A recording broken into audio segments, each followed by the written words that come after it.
Ini ang inyong angkorban Dani Cugtas may kutob talasais. Ang ato ang broadcast ng lokal sa Plaza Inipinsya dahil mataga adlaw Domingo ato naghimo nga ka maingon nato gimbuhaton sa debate kung batiko sa pagto tubos pagdumala sa inyong angkorban Dani Cugtas Maygala. Ikaw na sa hapon sa atong station research mga Brock Cortez ng atong news director Inday Marisa Banzon. Sa kauman atong speaker sa wak si Chief Engineer Ludi Adiura. Maygala sa atong signal loud and clear sa iyong dapit. Wala kumusta di ay sa atong kaigsunan dito gawas nasod. Kaya ganito ang broadcast makita pinangog pinaagilas pag-log-on sa atong internet sa atong website www.livestream.com/Cebu540. Niya at nanukat sa Plaza Inipinsya Maygala. O niya kamo dunay mga mensahe. Text lang ang 0919-266-5911. Ato kaisuran dito gawas nasod, pwede ka po makapatangat sa inyo mga greetings suguban pa. Dili ato tablaron sa batiko sa pagtuubo sa inyo angkorban Dani Cugtas. O manawa tangita sa alarma 5:40 alas 8 ngadto alas 9:30 sa tulong matagbuntag. Ingon man sa alas 4 sa hapon og nining adlaw adlaw Domingo Maygala alas 5 alas 6 nining da batiko sa pagtuo. Then ang duha karon nga magharong na ila na gyud sa entablado og sa mga city palabras og sa debate og sa mga telebisyon inyo makita o mudungog. Ining oras sa Maygala sa batikos pagto ang sa affirmative side mao si Alvin Pitamundo Maygala nga tima Gitamundo sa tima nga naguluhan nga ang Dios matarong usa ka Catholic faith defender samtang sa negatibo nga bahin hamon to. Sa negatibo nga bahin Maygala na ila usab nga superhero. Oh, pero bisan superhero pero bautan no si Rudy Rakasa sa humanism. Oh, kung kamong naglagot, Arias Plaza Inipinsya, di Rudy. Okay. Ha? Kamong naglagot karon, ang pamuri ninyo, di Rudy Rakasa, pero dili na mo ibutang, itukaan po na sa Minapitas Plaza kay. Ito na karon, no? Siya mo na magyala sa Baruganan, kadili tinuod nga Diyos matarong. Samtang sa affirmative side, pamatud-an ni Alvin Pitamundo nga ang Diyos matarong. So atong taga 5 minutos Maygala si Alvin Pitamundo nga iyang pamatudan nga ang Diyos matarong. Unya taga pa natong 5 minutos Rudy Rakasa paghiling sa Baruganan ni Alvin Pitamundo nya basmaw silang duha sa ila Baruganan niya kamo diha mga tigpaminaw nato karon tambay lang mo diha o diha kini ato mga viewers diha sa ato karon habtagan pwede ka mo muta na humana sa ilang tema atong taga 5 minutos si Alvin Pitamundo nga ang Diyos matarong. Daghang salamat Brad Dani Cugtas sa DYRD ug sa atong mga suking tigpaminaw karon ug atong katman karon si Brad Rudy Rakasa sa humanism nga munigar sa tima akong ipabarog nga mao nga akong pamatudan nga ang Dios matarong. Ang ato man yung prinsipyo sa isip Katoliko nga Kristiyano nga pinaagi ko sa pagpadaig sa Dios ang pagmamatuod kay ang pagpadaig sa Dios sigurado man gyud nga di gyud masayop. Na sa 2 Timoteo 3:16 nga ang kasulatan gibugna kini sa Dios og gagamit kini aron pagpanudlo kapos mapuslan na sa pagtudlo sa pagpadlong ug sa alas sa patulid aron na magmatuto sa pagkamatarong ilang tao sa Dios mamahingpit masanangkapan alang sa tanang mahing buluhaton. 2 Timoteo 3:15 ngadto 17. Busa base sa kasulatan aran ni Brad Rudy kung saan nila pagnigar ako yung sayon kayong pamatudan nga ang Dios matarong gyud. Deuteronomio 32:39 ang Dios matarong. Ningon gyud ang Dios ako Diyos nga matarong. Ako naghatag og kinabuhi. Ako sab nagbawi og kinabuhi. Ang Diyos ginamahayag na no. Unya si David sad miingon sa Salmo 7:11 dili sa balang kasulatan. Miingon si Salmista David, ang Diyos matarong nga maghukom. Usa ang tanang paghukom sa Diyos ug ang tanan iyang gibuhat ug iyang gipamulong puro gyud mga matarong. Nya sa Pinadayag kapitulo 15 bersikulo 4 bersikulo 3 hangtod 4 miingon dito mga santo sa langit ug ang mga angheles mituwaw sila nga nag-awit sila sa awit ni Moises ulipon sa Dios nag-awit sa kordero nga nag-ingon dako kay bulungan ang imong mga buhat o Dios ug Ginoong Dios nga magagawom sa tanan ikaw matarong ug matuod gyud ang tanan nimong mga pamagi o hari sa kapanahonan kinsa pay dili mahadlok kanimo dili maghimaya sa imong ngalan o Dios kay ikaw lamang o Ginoo ang balaan ug ang tanang kanasuran magasimba kanimo kay gipakapadayag mo na ang imong mga hukom. Bugna kung Pinadayag 15 bersikulo 3 hangtod 4. Ang atong Ginoo nga si Jesucristo nga bugtong anak samahan nipadayag kanato sa kinaiyag sa Dios. Kung mabasa ni Brad Rudy sa balang kasulatan nga dunay sami atong Ginoo ang anak sa Dios mapamatudan niya ang Dios samahan sayop sa duna po'y sala o sipyat. Apan diri sa balang kasulatan, kitang tanan saksi gyud nga matarong ang Ginoo. Wagi sayop nga nabuhat si Kristo. Wa say baka ka napulong 1 Pedro 2:21. Ingon si Pedro, wagi baka kagikan kang Kristo. Si Kristo mismo sa Juan 8:46 ingon siya sa mga Diyo, kung doon ako'y sala, ug doon ako'y bakak nga nasulti, pamatuti ninyo, sulti ako ninyo. Wagid ka tayo mga Hudyo nga mingon, mo nimong bakak, mo nimong sala Kristo, tungod kay matarong si Jesus. May tungod samahan sa Dios, gipangutana si Jesus sa mga sa kabatan-ong dato. Nasa Mateo 19:17, ningon ang dato, ngano nangutana ka man sa may tungod sa maayo. Kay nangingon magud ang dato, magtutudlo unsa bay may kung buhaton na makapalagi ako sa kanubing dayon. Ingon si Jesus, anay usa lamang nga maayo ug matarong. Mao ang Dios, kung gusto kang mosulod sa kinabuhi, tumana ang mga sugo sa Dios. Kaya ang Dios matarong man, mo nang ang iyang mga sugo maghatod sa kanatong mga katawhan nga mga anak sa pagkamatarong. Ang sabato di kung di mo tuog Dios nga matarong ang Dios, adi gini mo tuo sa mga sugo sa Dios. Muling kini atong madulal itong amigong katbang nga di mo sa musulod sa mga sugo nga matarong sa Dios. So, ako yung posibilidad na maghimo ni siya di matarong. Pero ato di mo lang may tema, ang tema na to nga ang Dios matarong. Sa Mateo 19:16-17. Unya si Jesus wag nagbuhat o dautan. Unang sa Hebreo 1:1-3. Kung mangita tas Dios amahan nga matarong, ato lang pangitaon nga si Jesus. Matarong ba si Jesus o dili? Kaysa nagbanaag sa himaya sa amahan. Hebreo 1:1-3. Sa daghan no nagkalain-lain mga paagi ang Dios bisulti kaniadto sa karang kapanahunan. Ngadto sa tong maginikanan pinagi sa mga propeta. Apan nining kaulihang mga adlaw sa bisulti kanato pinagig anak. Ay ang gitudlo nga manununod sa tanang mga butang. Kang pinagi kang kinsa usab gibuhat ng kalibutan. Kini siya ingon nga panganinaw sa himaya sa Dios ug tukma gayud nga hulad sa iyang kinaiya. Mao ang nagsapnay sa kalibutan pinagi sa gamhanan nga pamulong niya sa nahimo na niyang pagpanglinis sa mga salas katawan sa malungkot sa tuo sa langdon sa kitasan. Bago lang kita makatuliko nagsaulog sa Semana Santa. Sa Efeso 1:6 kato sa city, dako kay gugma sa Dios nga mahal nga tungod na lang ang anak gihatag kanato nga pinagi sang dugo nakabatong kitag kapasayloan sa itong mga sala. Huwag yung mahimo na ng mga munigar nga si ang Diyos dili matarong ug si Jesus dili matarong. Kayon sa may kapasayloan sa mga sala. Kini sa Baduri, ako ni pangutanong niya nga, kabaduri, makasala man ka. Kisama sa'yo mo, pasaylo ni mo, tubos sa imong sala, nga, ikaw di makatubos sa imong sala. Nagkalagay kang listang sala, siguro Baduri, malo ka na, no? Pero ang amo kami mga Kristyano, matarong kita ang Diyos kay. Kami nagbuhat sa sala, nga ang pagtubos iya sa Diyos, pagkanindot anay. Muna maghimaya, kitang mga Kristyano, mga labi na kitang mga Katoliko, nga ang Diyos, matarong yun. Kaya bisan kita makasasala, siya matarong. Nga magbinuutan ta, magminatarong ta. Ingon sa Pablo, Hebreo 6:10, matarong ang Diyos, nga di gid kalimot sa inyong pagtabang sa mga balaan o inyong pagtuo sa Diyos, bugtian di kamo og saktong ganti. Hebreo 6:10. Dili na ko kutob, kaya napupos na itong oras, 5 minutos. Daghang salamat o way sa bayan, may hapon. Way sa bayan. At ang ay, karong Domingo may gala, ang usa ka tawo nga si Ernesto Adolfo, nga mopahayag nga ang reliyon tinukod lang magtao. Usa ka mo nagtukod diha, maigo man ni. O diha, mao na nay, mao inyong atangan. Karong adlaw nga Domingo, mabot sunod Domingo, Ernesto Adolfo nga mopahayag nga ang mga reliyon minugna lang sa tao. Ikaw Alvin, apin ka. Okay, taga na itong 5 minutos, may gala. Pangutana usab si Rodel Casa, barugada ni Alvin Pitamundo. Sa iya barugada nga ang Diyos matarong. Samtang kay Agon, pinagis pangutana ni Rodel Casa nga sakop sa satanismo. Humanism. Humanism. Sorry, Rodel. Di ba na satanismo? Adili, humanism may gala. Okay, at taga 5 minutos, si Rodel Casa may gala sa pangutana, barugada ni Alvin Pitamundo. Go ahead. Daghang salamat, Brother Dan Cogtas.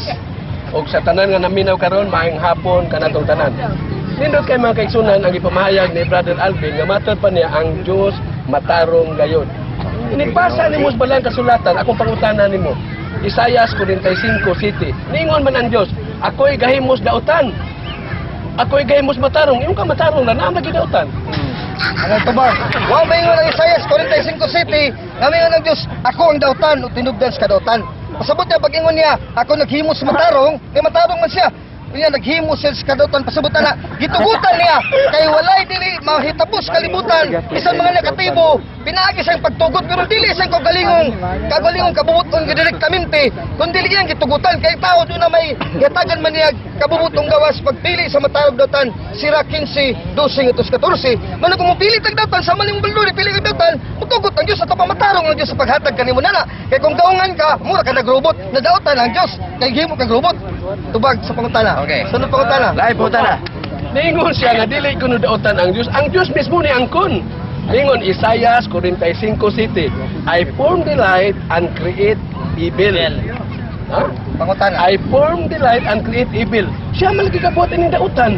Nabi mo kawa. Mahal Kaya tubag. Wani mo maani na pagkaayo akong tubag kanindot kay akong tubag sa imong nindot ka pangutana. Nga kana kanang pag-ingon lagi sa Dios, ako naghimog matarong, direkta na niya kay matarong man siya. Dito naman 22-29. Kaya pag-ingon niya nga ako sa naghimog dautan, dili na direkta niya. Kaya ano, sumod pa na nga ang tao nga mubuhat og dautan kay wa man gigidautan nga gibuhat ang Dios bisan usa. Musay kung talaga nga dunay siya gibuhat dili kay state na siya nga itubod siya pagbuhat og dautan. Kaya ang tao gitagal kagawasan, sira 15, 12, utos 14. Magapili ka pagbuhat matarong dautan. Man mobili kag dautan, wa ka gawin sa Dios. Other question Matarong na sa Dios. Balik Okay. balik pangutana.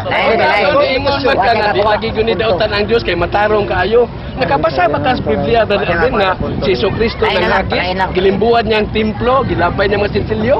Nakabasa ka ana, nanghagis Kristo. Alang tubag, gibuhatan ni Jesus kay sa Juan 2:17. Mikutlo sa kalang tukon sa Salmo 69 nga tungod sa kadasig niya sa pagbuhat og katalong sa templo sa Dios nga nagalig tumatulisan makawatan mga tikasiro nga namaligya dito sa templo nga balaan nga dapit manang gibungkag niya sa pagkamatalong sa Dios Amahan may gibuhat ni Jesus dili kadautan. Mo'y tubag sa nindot mo pangutana Brad Rudy Recasa. Niuyo si Brother Alvin nga si Jesucristo nanghagis lagi sa templo.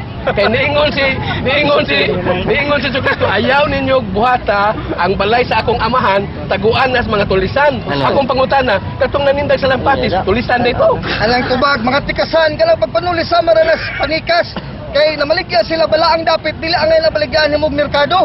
Unya gipamaligyan nila dito mga ilang mga negosyo. Unya bawal man na sa Ginoo kay balaang dapit mo nang iyang gilimbuhan pero gipagawas niya. Pero dito sa gawas templo pwede ka negosyo. Pero sa sulod templo dili na kay matarong ang Dios. May tubag si pangutana. Mao lagi matarong kuno ang Dios. Unya nanghagis. Unya niingon pag siya nga ayaw ninyo buhata akong aman balay sa akong ayaw himo akong balay sa akong aman taguan nas mga tulisan kadto taong money changer kana mangilis og kwarta ingnon na nimo tulisan unsa man taon ng Dios. Ali ang tubag, klaro kayo nga mga tulisan dito nanikas mo sila kung gibalik nimo nga naninsil sila ito nanikas sila ito mga maniningil sa buhis ang mga tao ilang gilansisan maligya sila mahal kayo sa ilang mga negosyo dito mga baka gihingon na lang merkadong simbahan nga kala simbahan balangan lagi na ada ka sayo katong matawhana naghihimo na lang merkado ang balay samahan na sa Marcos 11:17 ngadto 19 mao kinay katarungan nga gipalimbuhan ni Jesus sa gipalayas kung matawhana. Tapos ang pangutana. Nino kay aritas sa ingon man ka nga si Jesucristo dili gyud mamakak. Di ka Matod mamakak, nimo kung di gyud 22, mamakak. Si Jesucristo giimbitan man kay sunod mga tutas pista. Ingon si Jesucristo dili ko pabili lang ko diri sa Jerusalem. So pag pista dito man mamakak to siya wa. Alang tubag sa Juan City ningon si Jesus nga di pa ko moadto pista. Karon may butang karon. Pero sa may mga unya sunod oras dali siya moadto. Kay paglakaw siya magsuon misunod man siya. Wa masama nga di ko magto hangtod na. Okay. Nindot sa tubag. Lagi Sa bakak nindot sa Jesus. pangutana ni Rudy Recasa ngadto sa mayag Alvin Pitamundo may kala. O niya sa Gitamundo. Pitamundo. Gitamundo. Gitamundo. Gitamundo. Basta na ido katapusan mauro na. Gitamundo may kala. Ang usa ka na ila og napantog nga safe day kod Catholic Faith Defender. Bisan dagana na gini porras ni si Anthony Bacalso ora isungog di mo no? Okay. Kung si Anthony Bacalso sakyanan karon labtan pa ka. Okay, atong tagaan may gala sa liwag kung napamagi. Nagpaminaw ka mo sa DYRB 5 kung tanong dahil sa inyong radyo kini ang inyong angkor sa kaginan. Dari kung tas may gala sa batikos pagtununukan sa Plaza ni Pinidja. Ang atong batikos lalis sa Laing Leon. Tibuo kalibutan na. Tungkol kay kini atong broadcast pinaagi sa high-tech kagamitan makita padungog na. Lagon lang sa atong website kay gingon nato kanina. Atong tagang 5 minutos sa iya usang pamahayag paginahay sa purganan ni Alvin Pitamundo, Rodel Casa Maygala, sakop sa iyo miso, aya purganan, adios dili matarong. Daghang salamat pag-usab. Brother Dan Kugtas, ug usbon ko may ngapon karon tanan. Unya mga kaigsunan, amo na lagi ning lalisan gyud. Kay matud lagi niya, ang Dios purti yung tarunga. Tarong bago na mga kaigsunan nga nakapatay ning Ginoo. 1 Samuel 6:19. Narong ito pagkapataya. Gipatay sa Ginoo ang 70 ka tawo. Kay ang sara gyud nilili sa kasabutan. May natarong nga, nang lili lang imong patyon. Pagkadautang ani Brad Alvin oy. Namingo kang matarong. Matarong na nga mulili kailangan na patyo na ka. Di sa na maayo. 1 Samuel 6:19. Unya giangkon gyud sa Dios mga kaigsunan. Giangkon gyud sa Dios nga ako ang naghimo aning dautan. Ako sab ang naghimo sa matarong. Naagi na Isaias 45:7 na maingon lang gyapon ka. Nga dili man na dautan si Jesucristo, ni angko naman na ang Dios. Ni angko naman na siya. Sa aton pa mga kaigsunan, klaro kayo nga kining Dios mga kaigsunan dautan yun ni kay namakak man sab ni. Usay sulti niyang adan og iba. Adan iba sa adlaw nga mukaon mo bungas kahoy mamatay mo. Anang adlaw pagkaon nila wa man mamatay. Namakak na sang Dios. Pero ang yawa usay sulti yawa, putan yun ning yawa. Ingre yawa og inikaon ninyo ana, masayod mo. Unsay maayo, unsay dautan. Pagkaon ro nila, nasayod man sila dautan din ng wa sila sinina. Nagbuhat sila og tapis. Ikitabunan ilang lawas kay dautan ditong hubo sila magkawil-kawil man. Mao na kitabunan. Kitabunan ang ilang lawas pa. Magkawil-kawil man. Sakto ginawa, ingon yawa ayam og tuan na. Inikaon ninyo masayod mo unsay maayo unsay dautan. Pagkaon ron nila nasayod man day nga hubo sila, dautan man ang hubo. Nagbuhat sila og tapis sa ilang lawas gikan sa kahoy nga igira nga dahon. Sa to pa nanlimpyo na. Sa to pa ang yawa gyud nagtugas tinod. Ang Dios mo namaka, inikaon ninyo ani. Ining adlaw. Sa adlaw nga mukaon ani, mamatay kamo. Sus, kapag kaon lang adlaw, wag mamatay. Niabot og 930 ang kuani edad ni Adan. Sayunan ka na. Unya to, usay sulti Ginoo sa adlaw nga mukaon mo patay, bisag muhikap lang patay. Pero namakak na sang Ginoo sa tud padautan gyud ning Ginoo. Naaya pagkadautan, away question na sa iya pagkamatarong. Kay di man mahimong magpulos lang katarong. Ang Ginoo na gina matarong na sa dautan. Ana may ingon ang Ginoo nga tahuran ninyo ang inyong amahan ug inahan. Okay na matarong na Brother Alvin. Ingon sa siya nga dumti ang inyong amahan ug inahan. Padumtan man sad Lucas 14:26. Sayunan ka lang padumtan na sad. Sa tubakining kuno mao ni nagtudlos kadautan og katarong. Di kay ngora pulon-lon yun matarong dili sa mahimo. Kay kung sa may dakpon o pulos lang matarong, why pulis? Di man na na. Magbuhat yung Ginoo og dautan para ang mapulis magkatrabaho. Kay why dautan mo sa mga pulis maglingkod na diha. Why trabaho? Ug wa ni snatcher, wa na mangilad. Luoy kay ng pulis, why trabaho? Sa pa magbuhat yun og dautan ang Ginoo para makatrabaho sa nang uban. Ana man ni magbuhat sa siyang matarong para sa katong dautan makatrabaho sad. Ana pa bali-bali naman ni. Kay kining tanan pagbuot gyud ni sa Dios mga kaigsunan. Pero katong iyang giingon ni Brother Alvin nga ang Dios kuno lunlon gyud matarong di na tinuod. Dunay matarong okay ko. Naay matarong naa sa gyud ang iyang pagkadautan. 2 Samuel 22. 26 sa mga dautan, ako dautan, ug sa mga matarong, ako usab matarong. Kisa yun nagasulti sa Ginoo. Basahin yung Biblia. 2 Samuel 22. 26 sa mga dautan, usbon ko, ako dautan, ningon ang Dios, ug sa mga matarong, ako usab matarong. Naagi na sa Biblia. Sa tod pa, kining Biblia mga hitsas ni tanan, naay matarong, naa sa dautan. Isaias 45:7. Unsay gisulti sa Dios? Ako'y kahimo sa kahayag, ako'y kahimo sa kangitid, ako'y kahimo sa dautan, ug ako say kahimo sa matarong. Gisayunan ka na sa Ginoo. Ni imo lang nga lunlon na siya matarong, wala lagi imposible sa Ginoo. Ang tanan iyang mahimo okay wala, makahimo siya dautan, makahimo siyang mamakak. Kay ang tanan mahimo sa Dios. Klaro kay na, ningon ang Dios. 1 minute na lang. Oh, why ang tanan mahimo pud sa Dios magkaigsunan? Why dili mahimo sa Dios? Nya kana lang pagpamakak, kasayon na lang pagpamakak. Ningon kong Ginoo na makak siya, ingon siya nga sa akong nga apostoles, kanina dinhi. Inigabot, inibalik nako. Napay mahabiling buhi. Sus, wag kay kabalik, nahurot na kamatay, namakat na sang Ginoo. Di man ko na mga Mateo 16:28.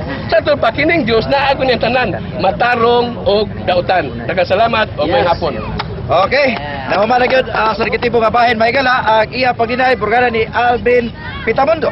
Nga diin ang Dios matarong, samtang gipamakak ni Rudy Casa, nga di Dios dili kita matarong. Atong tagang 5 minutos, balik na usap, si Alvin Gitamundo usap ang butana sa burgana ni Rudy Casa. Atong tagang 5 minutos, si Alvin Gitamundo.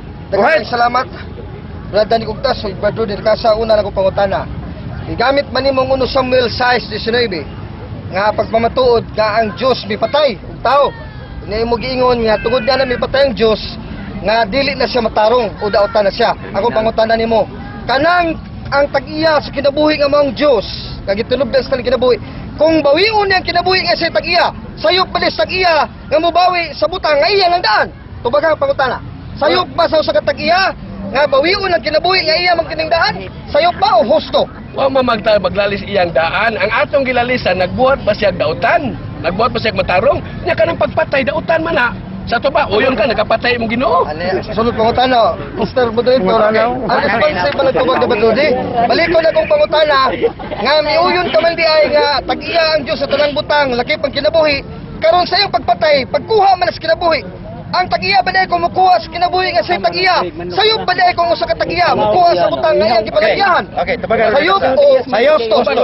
Ang atong naging tubag, Gusto sayop. dautan ang Dios anang panahon na. Pansin po na, Gusto subag. yang gibuhat, Yes or yang no? gibawi, Yes pero or no? dautan yang gibuhat kay iya man gipatay. Yes or no? Yes or no? Lagi yes or no Explain na yun. yun. Sa man, yes or no? Yes, kay dautan man to yang gibuhat. Okay, yes na. Sato pa, gusto di ay nga, magkano na tayong Diyos. Kay, doon naman sa katulog. Pagkuha, kinabuhi ka sa tagya. Sunod pangutana, nindot kayo. Isaias 45 City, akong pangutana nimo. Kini pagingon sa Diyos, nga ako nagbuhat sa matarong, o nagbuhat sa sidautan. Akong pangutana nimo, nakasabot ka ba sa nang dautan nga gibuhat sa Diyos sa pagsulti na na? Kana ding manghagis ka dautan man na makapatay kag tang kahoy nga wa mamunga yang gipatay kahoy gigira. Ang utala ko Dautan lagi na dautan mao ni Wa ko dautan. maingon kung unsang buhatan nga dautan sa Diyos. Okay, nakasabot ka ba? Nakasabot lagi ang Okay. dautan yang buhat upa makabubuton sa Dios. Daghang salamat. Ang akong sunod pangutana, kay ikaw tao man nga dunay kabubutong gawas nun. Unya makabuhat ka man sa dautan, di ba? Makabuhat kang dautan o dili? Depende. Ano nindot kayo ni Ogan sa depende. Sana pa mahimo makabuhat. Sunod pangutana, kanang pagbuhat nimo og dautan unya uyunan sa Dios og tugutan. Tungod kay mubuhat ka gusto kang mubuhatan na dili ba na husto ang Dios nawa ka gaong gihimog robot kay gihatag ka kabut ang gawas nun di ba husto ba lang to sa nagmatarong tubaga pa Atong uta tubagon. Tabaga. Kana may magbuhat kog dautan naliwat lang ko sa Dios. Okay naman ko ana. Yes or no? Yes or no? Husto na ang Dios salamat uyon mo na sa Brandoni Permiman yes ang sunod ako panguta kung sige katungod nimo Brandoni nakasa sa humanism nga sige subak-subak nga dili matalong Dios dautan nga magsige ba kang uyon nga yes never kay yes uno man ang matalong ang Dios Bitaw, uyon ko nga ang Dios patay dautan na. Uyon kay ko ana. Ikaw na may wa mo uyon. dapat na natala ka mo pero Maria o yes ka kaya yes matalong ang Dios mo pangutana na ko sunod pangutana Uta magpayo ni ako ah. sunod pangutana Brandoni kinain sa Lucas 14:26 adili sa ta sa Genesis 3 dayon kalamutbot ang Dios sa magagang Dios yano nga pangutana direktag tubag asa man nga ang Dios na makak sa panahon sa Genesis 3 kay ikaw man ang Sa namakak mabasa man kay Igsonan, Genesis 3. So, natudot. asa man nga namakak ang Dios So, bumasa kag sumabot. Ningon na ang Dios, sa adlaw nga mukaon mo ani Adan, mamatay mo. Ining adlaw gyud. Excuse me. Anong adlaw wa mamatay? Asa ko mabasa. Genesis, okay. Genesis. Genesis 3 Do 3, 4 tingala. Okay. 4. Sige, Basta na sige. Genesis 2:26 pala. Ningon dito nga ang Adan iba sa adlaw nga mukaon kamo ining bunga sa kahoy, mamatay kun mo ani adlaw. Karon pagkaon nila wa man mamatay, di na makak ang Dios. Saro di kagsabot ana. Nindot, sunod ang pangutana. Kay mingon ka man maunang bakak sa Dios. Ang sunod pangutana, nga nagdalag dako kayong ganti kung imong tubag. Ang sunod pangutana, namatay ba si Adan sa nang mikaon siya? Namatay ba siya sa espirituhanon nga nawadaan sa nakabsan siya sa grasya kimay sa Dios? Namatarong ba siya o namatay sa skalag? Tubag sa pangutana. Wala Direkta na maglalit lang, og namatay sa kalag. Ana, Ang di sulti ay. sa Diyos atong gilalisan. Niingon na sa adlaw nga mukaon ka na. Tawa man mamatay, di na makaon ang Diyos. Kung ano mo sabot ana. Okay, daghang salamat. Thank you, Kasubag. Pangutana sa affirmative side ngadto sa negative side may gala. Pero sa dili pa to pala yun. Rudy Recasa, Alvin Kitamundo, babalik ulit sa Massive Control, alang sa pagpaminaw sa Plano. Please, tambay.